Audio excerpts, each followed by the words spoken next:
Is it really possible for a tiny tweak to your morning coffee routine to ignite your metabolism and put your body into full fat-burning mode for the rest of the day? Check out the link in the video description now and transform your morning coffee into a metabolism-boosting super drink. A knife-crazed boy of 12 made gun signs in online pictures before killing Shawn Seesahai with a machete.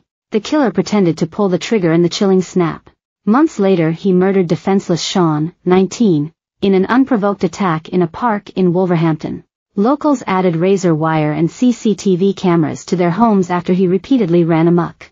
One said, "He caused nothing but misery. He was a tearaway and like a more villainous Dennis the Menace." Last week he and another 12-year-old boy were convicted of murder. They will be sentenced next month. Meanwhile, our channel on Sunday can reveal shocking Ministry of Justice statistics that lay bare the soft treatment of offenders.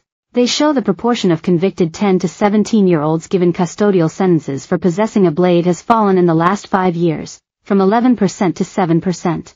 Meanwhile, the proportion given community service orders has soared from 48% in 2019 to 60%, while the number of repeat offenders is up from 17% to 22%. Retired cop Norman Brennan said, "Sadly we have a lost generation of children, and kids are out of control." The parents of Shawn Seesahai said they will never be able to get over the loss of their beloved son. Shawn's father, Suresh Seesahai, and mother, Mainshwari Seesahai, said their son was a hard worker, who loved to help his mother with chores, worked for his father at the weekend and always told them that one day he would shine and take care of them.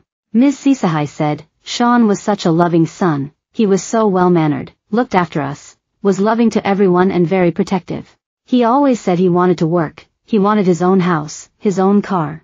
After his eye surgery he told me he would finish school. He always said, 'Mom, I'll be shining, don't worry, I will help you.'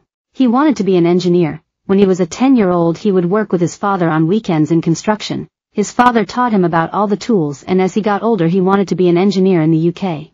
He liked basketball and cricket, he loved those sports. He was always listening to music. He spent most of his time at home and didn't want to go out much." Mr. Seesahai added, "I will remember him every day. When I get home I see his pictures, his clothes, his sneakers, I will always remember him. Even at work, I work for myself and he works for me on weekends. When I would pack up my stuff he always helped me. Whenever I put anything in my truck now, he will be there with me helping me do it.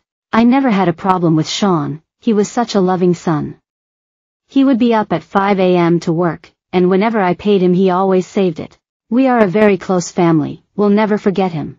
Mr. Seesahai said he feels sorry for the parents of the children who are accused of the killing and only hopes that justice is served for the death of his teenage son. Ms. Seesahai said, "He didn't deserve what happened, I don't have much to say about it. I just want justice." He added, "Justice must be done. I want them to have the right sentence, they don't have to be locked up for life, I just want it to be fair. We are keeping our fingers crossed that we'll get the justice we've come here for." After finding out that the accused are children, the parents questioned how a person so young could have a weapon like a machete with them as they walked around the streets.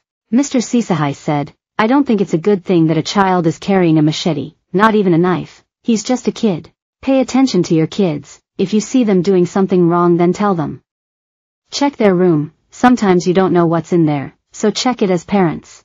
This world is a different world. Kids are dangerous now. If we don't pay attention to them this will keep happening."